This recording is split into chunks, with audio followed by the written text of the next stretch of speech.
tahu bahwa Ibrani pasal 12 ayat yang ke-29 mencatat bahwa Allah kita adalah api yang menghanguskan.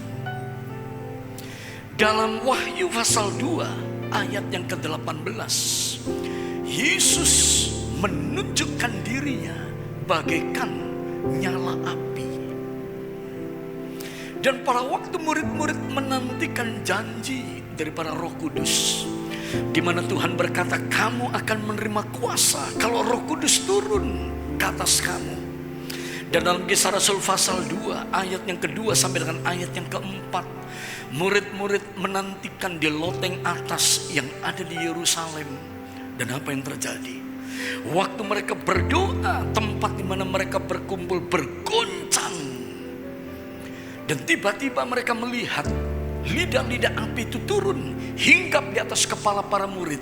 Dan pada waktu itu sesuatu perubahan itu terjadi dalam kehidupan para murid.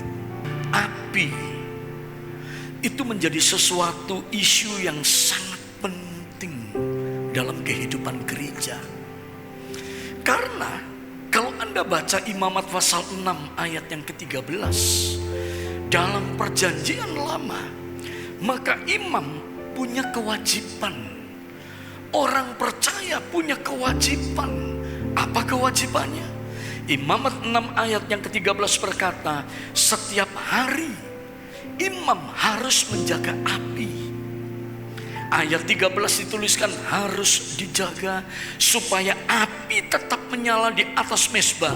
Janganlah api itu dibiarkan padam. Imam setiap pagi menaruh kayu. Imam setiap pagi lihat ada persembahan enggak, ada korban enggak. Maka imam kemudian meletakkan korban itu di atasnya, supaya api itu tetap kemudian dipelihara dalam keadaan menyala. Loh, mengapa api ini menjadi penting? Karena api itu berbicara tentang penyertaan, perkenanan, dan jawaban Tuhan dalam hidup kita.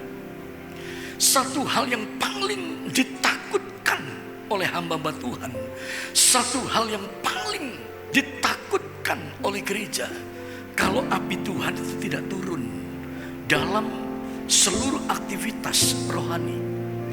Dalam ibadah, api Tuhan gak turun, maka kita hanya beribadah secara liturgi saja.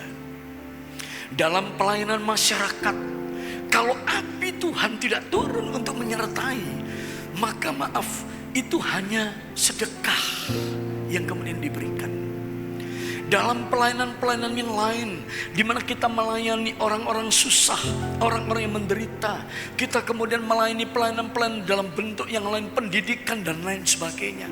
Kalau api Tuhan tidak turun dalam tempat-tempat itu, maka pelayanan itu adalah pelayanan yang bisa juga dilakukan oleh orang lain.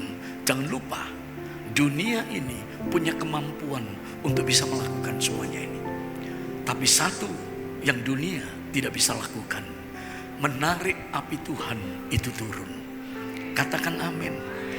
Dunia bisa boleh punya pendidikan, dunia bisa kemudian membuka apa saja, tapi perhatikan, ada api Tuhan atau tidak?